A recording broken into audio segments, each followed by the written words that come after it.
All right, guys, welcome into another episode of the Queen City Soccer Show. I am Cole Godfrey.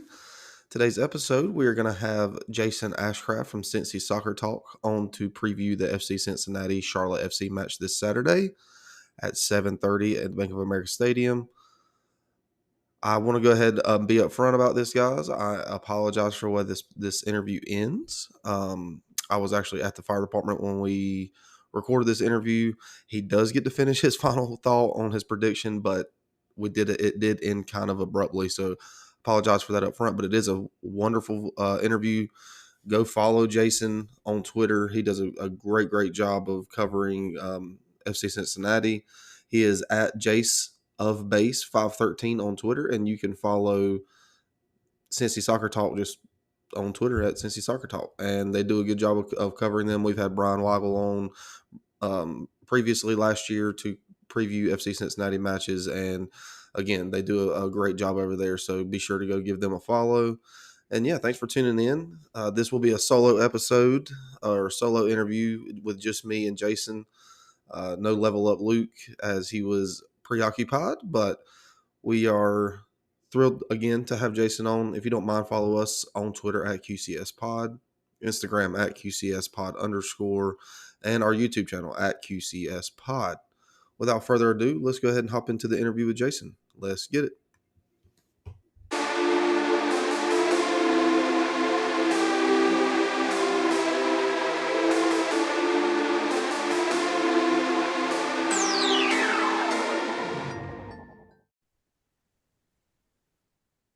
All right, guys, welcome into another episode of the Queen City Soccer Show. I am going solo tonight. I am Cole Godfrey, one of your co-hosts for the Queen City Soccer Show. I'm not with Luke tonight, but I am joined by a very special guest, Jason, who covers FC Cincinnati for Cincy Soccer Talk. Jason, how you doing?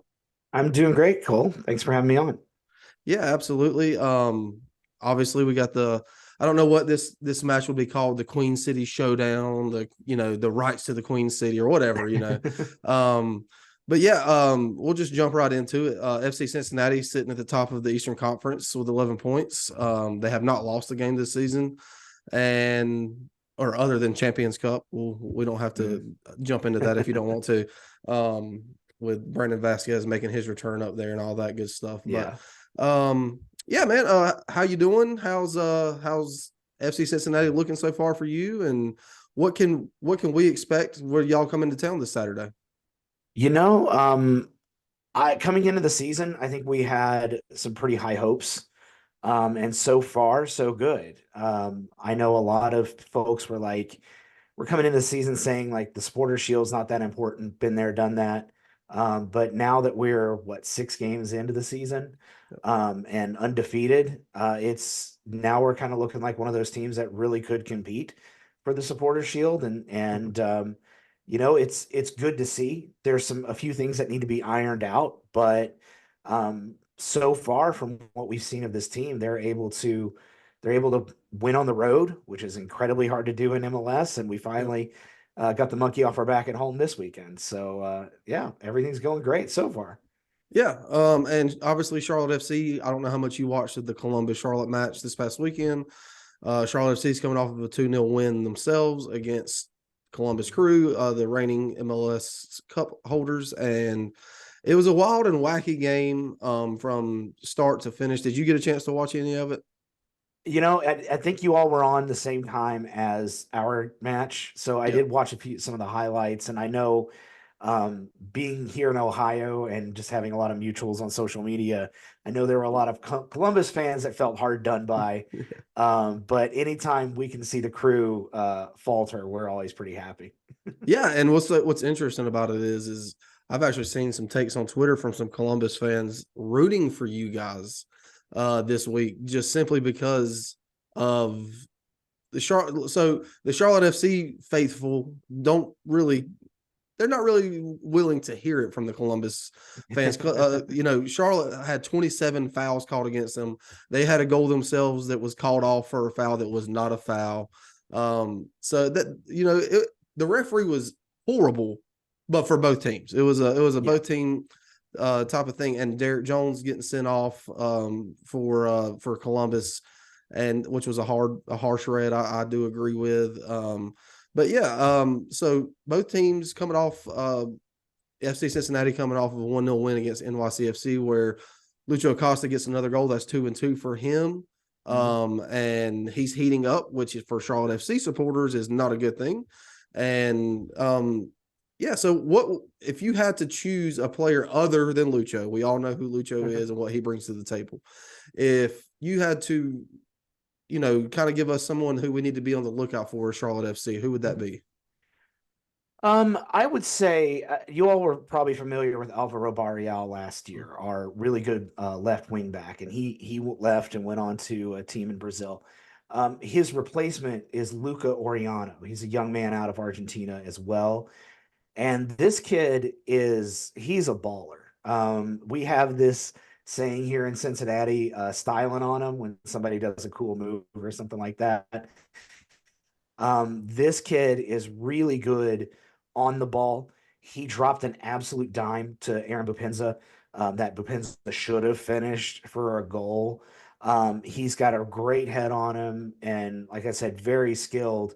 So that's somebody I think you probably want to look out for. He plays left wing back, but he really likes to get up and get into the offensive side of things. Okay. Yeah. And Charlotte FC coming into this match should be getting, it hasn't been confirmed yet, but we should be getting our new under 22 or young designated player, Lea Labada, coming over from Celtic. He should be ready to go for this game from what I've heard in all accounts. So it's gonna be an interesting game. It's always the past 2 years that Charlotte's been in existence.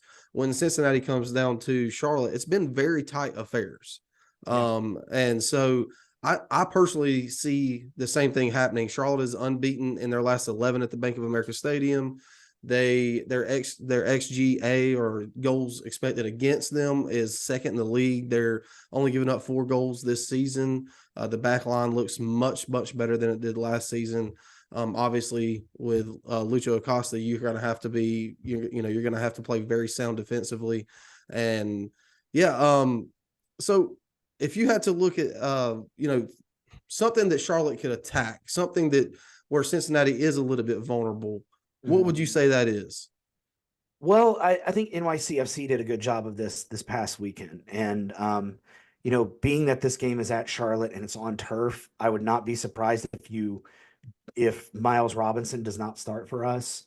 Nor last game we played on turf, which was up at New England, Lucho did not start for us. So that could be the case.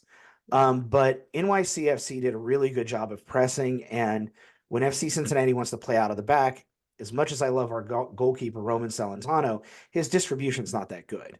And there were a few instances in which he kind of had a bad pass here or there. If I were scouting Cincinnati, that would be what I would say to do. Get forward, really press the center backs, even though they're very good center backs. If FC Cincinnati is trying to play it out of the back, sometimes you can force an error and put FC in a position to give up a goal. Yeah, and that's that's music to a Charlotte FC supporter here because the way Dean Smith's tactics usually go is that they do press pretty high. Yeah. I mean, specifically with depending on who the striker is, if it's Enzo, his work rate is very good, and he does attack those center backs. He does attack the goalkeeper in that press. So they that's kind of music to our ears. A couple more questions I had for you before I get you out of here. And again, Sure. I really appreciate you coming on. Is you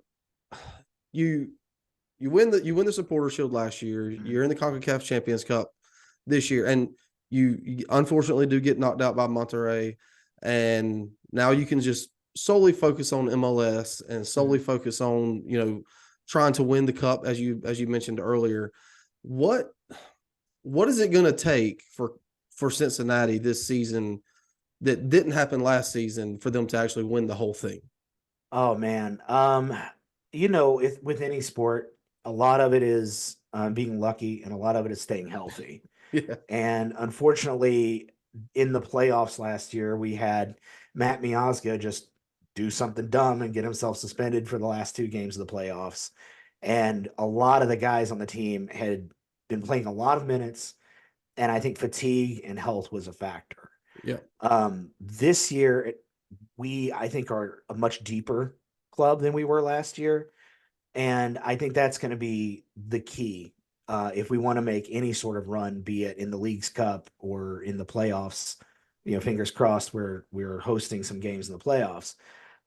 The fact that we went out and we got a guy like Miles Robinson, but didn't lose anybody on our center back core, that just added a piece, a starter, and now we can use some really talented guys as depth. A guy like Luca Oriano, who came in, ostensibly to be a replacement for Barreal, he can play a little bit of the 10. There's some rumors floating out there of a few more of these U22s that might come in now that MLS is apparently changing up the rules about that a little Yeah. bit. So that's really, I think, the key for FC Cincinnati. If last year, if you had Lucho go down or Miazga to go down, you were sweating a little bit. Yeah.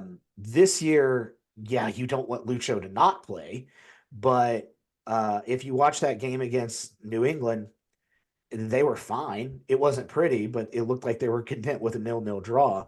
Um, and if Miazga goes down, we have Ian Murphy or Kip Keller or Nick Haglund who can fill in that role.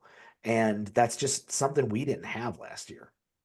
Yeah, and everyone knows, obviously the big name on this team is Lucho Costa, and then last season, obviously another big name was Brendan Vasquez. Mm-hmm. With Brendan Vasquez now moving on to Liga MX, how has that affected the team, if any, in the attack? Oh, it's affected it quite a bit.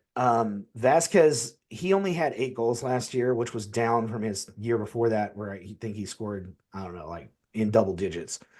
And he's already gone to Mexico and scored 8 goals already, Yeah, which, yeah. um, That but might say something about Liga MX a little bit it too. may be. But it also, I think, said something about the way we were playing him Yeah, with FC Cincinnati. What happened was when Vasquez moved on, we lost a big target striker. If you're going to watch the game on Saturday, our two strikers are Corey Baird, who's coming off a career year with Houston, but his career year was 8 goals. And Aaron Bupenza, who is a very good striker, but sometimes makes a few mental lapses. But both of them are not target strikers. They're guys who are very mobile, like to get out into space, like to collect the ball, like to distribute. Vasquez wasn't like that. And Vasquez took up a lot of real estate on the pitch. And if it looked like a ball was going to get near him, he was able to draw some defenders. Right now, Bupenza and Baird haven't really been scoring. And so, that's something that I think is, if there is a worry among FC Cincinnati fans, it's why are our strikers not scoring? Um, Losing Vasquez was a blow. It was even worse when he scored in TQL Stadium for Monterey in front of for all of us. for sure. Yeah, but I think we didn't realize just kind of how big of a transition it would be. Yeah. Well, before I get you out of here, I always do this with any guest that we have on from the opposing team. How do you see this game playing out? And if it's not too much to ask, what would be your prediction for this game? Sure. I think the old adage is win at home, tie on the road. I would not, like I said earlier, I would not be surprised if Lucho doesn't start or Miles Robinson doesn't start, having come back from international duty. Um, but I mean, I'll tell you, Charlotte, y'all are improved this year, and Yep, like you said, it's always a tight match when we go down there. I'm gonna say it's going to be a 1-1 draw. Um, I think it'll be a little tight throughout the match, and it'll probably be a fluky goal on Cincinnati's part to equalize it in the late part of the match. I got you.